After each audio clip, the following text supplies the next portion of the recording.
Doctor Baba Saheb Ambedkar open university.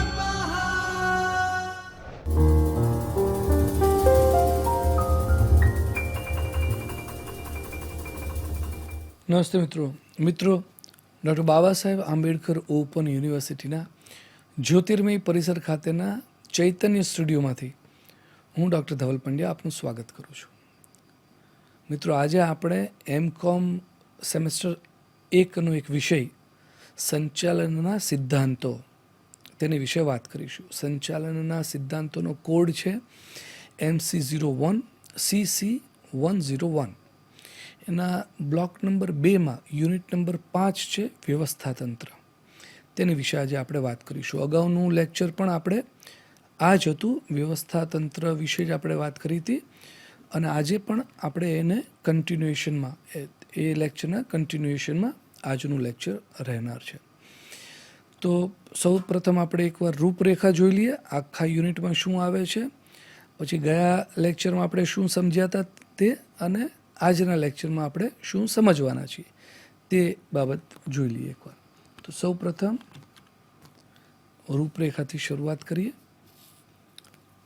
5.1 પ્રસ્તાવના, 5.2 અર્થ, ખ્યાલ અને મહત્ત્વ, એ 5.2.1, 2 અને 3 અર્થ, ખ્યાલ અને મહત્ત્વ. ત્યારબાદ 5.3માં વ્યવસ્થાતંત્રના માળખાને અસર કરતા પરિબળો. ત્યારબાદ વ્યવસ્થાતંત્રના લક્ષણો, વ્યવસ્થાતંત્રની મર્યાદાઓ, વિભાગીકરણ, તેના ઉદ્દેશો, વિભાગીકરણના ફાયદા, વિભાગીકરણની મર્યાદા અને વિભાગીકરણના પ્રકારો. આટલી બાબતોને છેલ્લે સ્વાધ્યાય, આટલી બાબતોનો આમાં સમાવેશ આ યુનિટમાં થાય છે. અગાઉના લેક્ચરમાં આપણે શું સમજ્યા હતા તેની વિશે વાત કરીએ. તો અગાઉ આપણે પ્રસ્તાવના જોઈ, એનું પ્રાસ્તાવિક શું આખું કહેવા માગે છે આ યુનિટમાં એ જોયું. ત્યારબાદ વ્યવસ્થાતંત્રનો અર્થ સમજ્યા, ખ્યાલ સમજ્યા અને અંતમાં મહત્ત્વ સમજ્યા હતા. તો આજે આપણે વ્યવસ્થાતંત્રના લક્ષણો અને વ્યવસ્થાતંત્રની મર્યાદાઓ, ક્ષતિઓ કે ટીકાઓ તેની વિશે વાત કરીશું અને વિષયને સમજવાનો પ્રયત્ન કરીશું. તો સૌ પ્રથમ વ્યવસ્થાતંત્રના લક્ષણો. ઓકે, એક લેખક એવું કહ્યું છે કે સંચાલન એ ધંધાદારી સાહસનું મગજ છે, તો વ્યવસ્થાતંત્ર એ તેનું શરીર છે. સંચાલન એ ધંધાદારી સાહસનું મગજ છે, તો વ્યવસ્થાતંત્ર એ તેનું શરીર છે. આધુનિક ઔદ્યોગિક સાહસોમાં અનેક વ્યક્તિઓને સાથે મળીને કામ કરવાનું હોય છે. જુદા જુદા લેખકોએ વિવિધ દ્રષ્ટિબિંદુથી વ્યવસ્થાતંત્રની વ્યાખ્યાઓ આપેલી છે. વ્યવસ્થાતંત્રની મુખ્ય વ્યાખ્યાઓ આપણે જોઈ શકીએ છીએ. શ્રી લુઈસ એસ એલનના જણાવ્યા મુજબ પ્રબંધ એ કાર્યની ઓળખ અને જૂથબંધોની કાર્યવાહી છે. લુઈસ શું કહે છે કે પ્રબંધ એ કાર્યની ઓળખ અને જૂથબંધોની કાર્યવાહી છે. તે સત્તા અને જવાબદારીની સોંપણી તેમજ અર્થઘટન કરે છે અને ધ્યેય સિદ્ધિ માટે લોકોને ખૂબ અસરકારક રીતે કામ કરવા સત્તા અંગેના સંબંધોની સ્થાપના કરે છે. એ જ રીતે બીજા એક તજજ્ઞ શ્રી જ્હોન ફિકનર એવું જણાવે છે કે વ્યવસ્થાતંત્ર એ ખાસ કરીને એક કર્મચારી અને બીજા કર્મચારી, એક કાર્ય અને બીજા કાર્ય, તેમજ એક વિભાગ અને બીજા વિભાગ સાથેનો સંબંધ વ્યક્ત કરે છે. તો ત્રીજા આપણા એક્સપર્ટ ડૉક્ટર ટેરીના જણાવ્યા મુજબ સાહસની ધ્યેય સિદ્ધિ માટે આવશ્યક કાર્યો વિશે નિર્ણય, ગોઠવણી તથા તેના અમલ માટે જવાબદાર વ્યક્તિઓની સત્તા અને જવાબદારીની સ્પષ્ટતા એ વ્યવસ્થાતંત્ર છે. વિવિધ લેખકોની વ્યાખ્યાઓ પરથી કેટલીક લાક્ષણિકતાઓ આપણે તારવી શકાય કઈ કઈ લાક્ષણિકતાઓ છે તે હવે આપણે જોઈએ.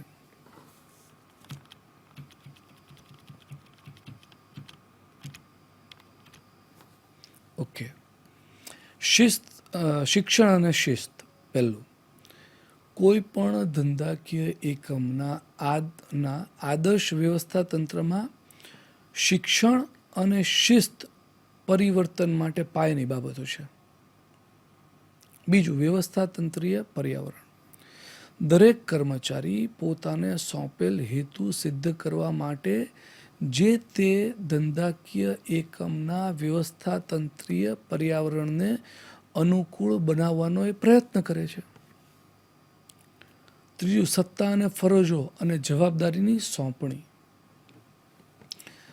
સંચાલકો દરેક કર્મચારીઓને તેમની આવડત અને કાર્યદક્ષતા અનુસાર સત્તા, ફરજો અને જવાબદારીની સોંપણી કરે છે. ચોથું, માનવ વર્તણૂકની સમજ. વ્યવસ્થા તંત્ર માનવ આધારિત વ્યવસ્થા છે, તેથી વ્યવસ્થા તંત્રમાં માનવ વર્તણૂકની સમજ પર ભાર મૂકવામાં આવે છે. નિર્ધારિત ધ્યેયની સિદ્ધિ માટે મનુષ્યની વર્તણૂકનો અંદાજ મેળવવો જરૂરી છે. પાંચમું, દેખરેખ અને અંકુશની જોગવાઈ. દરેક સંચાલકો પોતાના ધંધાકીય એકમમાં દરેક કર્મચારી અને અધિકારીને તેમને સોંપેલ કાર્યો સત્તાની મર્યાદામાં રહીને કરે છે કે કેમ તે અંગેની જવાબદારી નક્કી કરવા વ્યવસ્થા તંત્ર દેખરેખ અને અંકુશના ધોરણો તેમજ વ્યવસ્થા નક્કી કરે છે. એ મુજબ થાય છે કે નહીં કામે જોવા. છઠ્ઠું, વ્યવસ્થા તંત્રમાં પરિવર્તન. ધંધાકીય એકમ ઘણા પરિબળોની અસર ધરાવે છે. બદલાતા સંજોગોમાં વ્યવસ્થા તંત્ર બદલવાની પરિસ્થિતિ ઊભી થાય છે. વ્યવસ્થા તંત્ર એ વૈજ્ઞાનિક અભિગમ અને માનવીય દ્રષ્ટિકોણનું સમન્વય છે, જેનો હેતુ વ્યવસ્થા તંત્રમાં પરિવર્તન લાવીને સફળતા પ્રાપ્ત કરવાનો છે. સાતમું છે પ્રેરણા મહત્વની. વ્યવસ્થા તંત્રનું સ્વરૂપ અને માનવનો સ્વભાવ એમ બે મુખ્ય ઘટકો વ્યવસ્થા તંત્રીય વર્તનના પાયામાં છે. પ્રેરણા એ માનવીય સંબંધોનું ઘડતર કરે છે. સંચાલકો પોતાના કર્મચારીઓને જેટલા અંશે પ્રેરણા આપી શકે તેટલા અંશે નિર્ધારિત ધ્યેય હાંસલ કરી શકે છે. તો જ ધ્યેય હાંસલ કરી શકાય. માનવ સંબંધો માટે પ્રેરણા મુખ્ય છે. આ વ્યવસ્થા તંત્રની અગત્યની લાક્ષણિકતા છે. આઠમું છે ખાતાઓની રચના, ડિપાર્ટમેન્ટની રચનાઓ. વ્યવસ્થા તંત્રમાં કાર્ય જૂથ પ્રમાણે જુદા જુદા ખાતાની રચના કરવામાં આવે છે અને દરેક વચ્ચે એટલે કે કર્મચારીઓની વચ્ચે કાર્યની ફાળવણી કરવામાં આવે છે. નવમું છે માનવીનું મહત્વ. વ્યવસ્થા તંત્રનો પાયો એ માનવી છે. માનવી પોતાના ગમા અણગમા, લાગણીઓ વગેરે ધરાવે છે. તેથી તેમની આ લાક્ષણિકતાઓને વ્યવસ્થા તંત્રમાં મહત્વ આપવું એ ખૂબ જરૂરી છે. દસમું છે આંતર સંબંધોનું પરિણામ. દરેક વ્યવસ્થા તંત્રમાં માળખામાં એકબીજા જૂથના કર્મચારીઓ વચ્ચે આંતર સંબંધો હોય છે. તે વર્તણૂકમાં પરિવર્તન પામે છે. આંતર સંબંધો પરિણામને સફળ જ બનાવે તે એવા મહદઅંશે એવું લાગુ પડતું નથી. વિશિષ્ટીકરણ. 11, વિશિષ્ટીકરણના સિદ્ધાંતો અનુસાર શ્રમ વિભાજન કરવામાં આવે છે. તે અનુસાર કર્મચારીઓ વચ્ચે કાર્યની વહેંચણી કરવામાં આવે છે. પરિણામે નિષ્ણાત કર્મચારીઓનો જ્ઞાનનો લાભ મળે છે, કાર્યદક્ષતા વધે છે, ખર્ચ ઘટે છે, જે એકમ માટે ફાયદાકારક નીવડે છે. 12મું છે સંકલન. વ્યવસ્થા તંત્રમાં દરેક વિભાગ વચ્ચે સહકાર સંકલન હોય તે ખૂબ જરૂરી છે. કર્મચારી અને વિભાગના કાર્યો વચ્ચે યોગ્ય સંકલન વ્યવસ્થા અમલમાં મૂકીને ઘર્ષણ અટકાવી શકાય છે. સંકલન વગર અવ્યવસ્થા અને નિષ્ક્રિય કામગીરીનું સર્જન થાય છે. તો આટલી લાક્ષણિકતાઓ હતી. 12 પ્રકારની લાક્ષણિકતાઓ વિશે આપણે માહિતી મેળવી. હવે આપણે વ્યવસ્થા તંત્રની ક્ષતિઓ કે મર્યાદાઓ કે ટીકાઓ વિશે વાત કરીએ. લાક્ષણિકતાઓ બાદ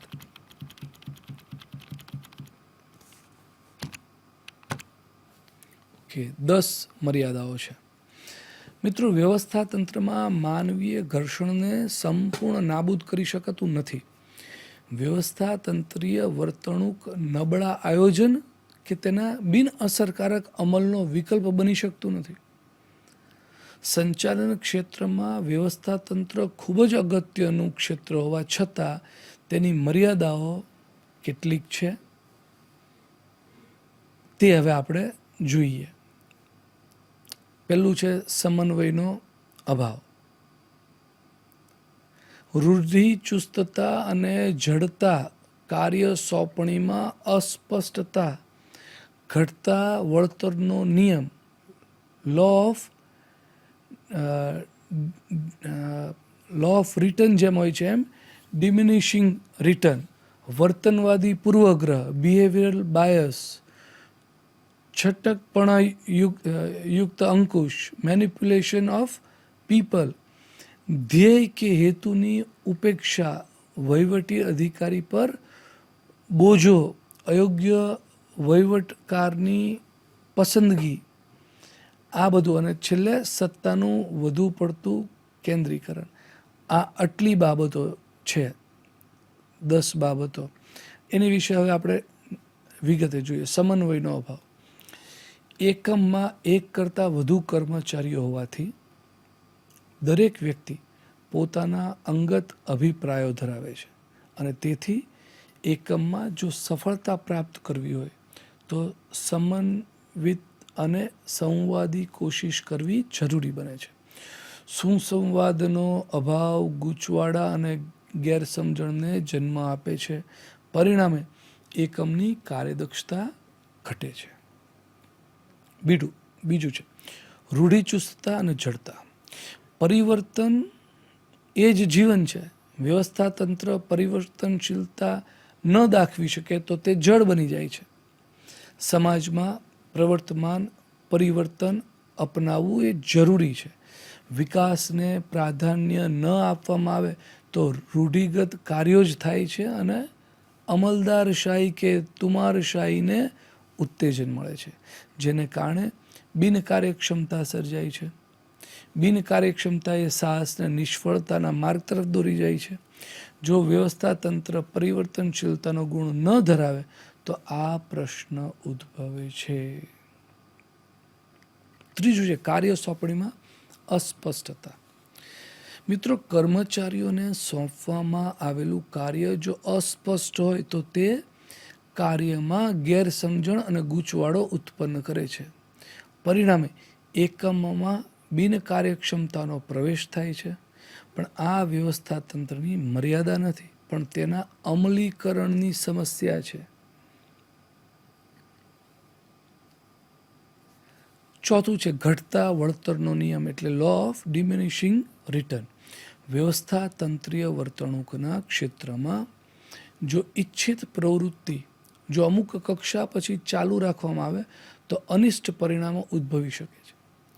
જ્યારે જુદા જુદા પરિબળોની બનેલી સંગ્રહિતતામાં એક જ પરિબળમાં વધારો કરવામાં આવે તો અમુક કક્ષા પછી અસમતુલા ઉદ્ભવે અને તંત્રની કાર્યક્ષમતા ઘટે છે.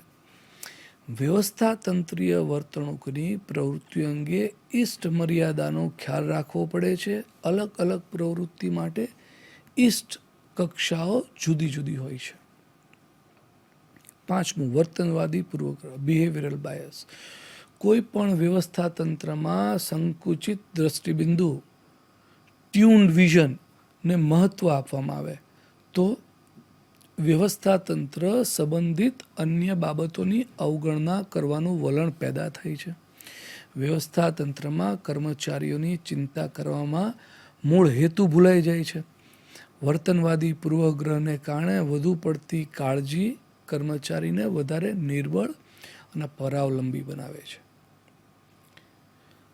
છઠ્ઠું છે છળ કપટયુક્ત અંકુશ, મેનિપ્યુલેશન ઓફ પીપલ.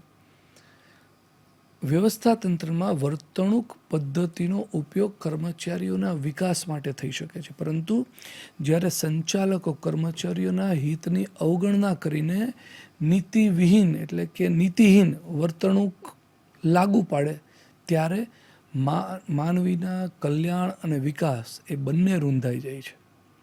વ્યવસ્થાતંત્રીય વર્તણૂકના દુરુપયોગને મર્યાદા ગણી શકાય. સાતમું, ધ્યેય કે હેતુની ઉપેક્ષા.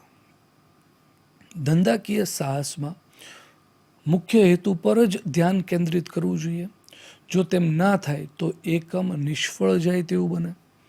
ધ્યેય કે હેતુને લગતી કોઈ પણ ફરજની ઉપેક્ષા એકમને મોટા પાયે નુકસાન પહોંચાડી શકે છે.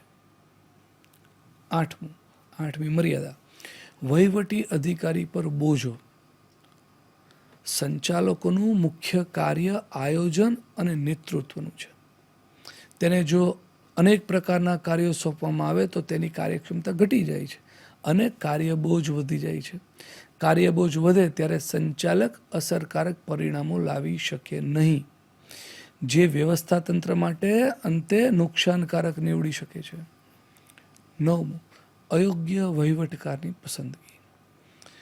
વ્યવસ્થાતંત્રમાં યોગ્ય વહીવટકારની પસંદગીને પ્રથમ સ્થાન આપવું જોઈએ. વહીવટી અધિકારીઓમાં કર્મચારીઓને યોગ્ય દોરવણી અને માર્ગદર્શન આપવાની આવડત હોવી જોઈએ. અયોગ્ય માર્ગદર્શન અને દોરવણી કર્મચારીઓમાં સદભાવ અને વિશ્વાસ ગુમાવે છે. પરિણામે એકમને બિનકાર્યક્ષમતા વધી જાય. છેલ્લું, સત્તાનું વધુ પડતું કેન્દ્રીકરણ. મિત્રો, ધંધાકીય એકમમાં જ્યારે વ્યવસ્થાતંત્રની બધી જ સપાટીઓમાં કાર્યની સોંપણી ન થાય ત્યારે વ્યવસ્થાતંત્ર સંચાલનના સિદ્ધાંતો ઉપર દર્શાવેલ મર્યાદાઓ વ્યવસ્થાતંત્રની નથી પણ તેની સાથે સંકળાયેલ બાબતોના અમલીકરણને કારણે ઉદ્ભવે છે. બધી જ જવાબદારી અને સત્તા સંચાલકોના હાથમાં જ રહે છે. આમાં પરિણામે કાર્યબોજ વધી જાય છે. ઉચ્ચ સંચાલકોને જ બધા નિર્ણયો લેવાના રહે છે. પરિણામે કાર્યમાં ધીર થાય છે અને કાર્યદક્ષતા ઘટે છે. તો મિત્રો, આ સાથે આપણે આજનું લેક્ચર પૂરું કરીએ છીએ. આમાંથી કયા કયા પ્રશ્નો આવે તે એકવાર જોઈ લઈએ. વ્યવસ્થાતંત્રનો અર્થ આપી તેના લક્ષણો સવિસ્તાર સમજાવો. એક પ્રશ્ન એવો આવે. બીજો પ્રશ્ન એવો આવે કે વ્યવસ્થાતંત્ર એટલે શું, તેની મર્યાદાઓ, જે આજે આપણે જોઈ, લક્ષણો લાક્ષણિકતા જોઈ અને વ્યવસ્થાતંત્રની મર્યાદાઓ જોઈ. તો આમાં 2 પ્રશ્નો આમાંથી આવી શકે. તો મિત્રો, આ સાથે આપણે આજનું લેક્ચર અહીં પૂર્ણ કરીએ છીએ. આના જ કન્ટિન્યુએશનમાં આની પછીનું લેક્ચર રહેશે, યુનિટ નંબર 5નું વ્યવસ્થાતંત્રનું. ત્યાં સુધી રજા આપો. નમસ્કાર. स्वाध्यायः परमं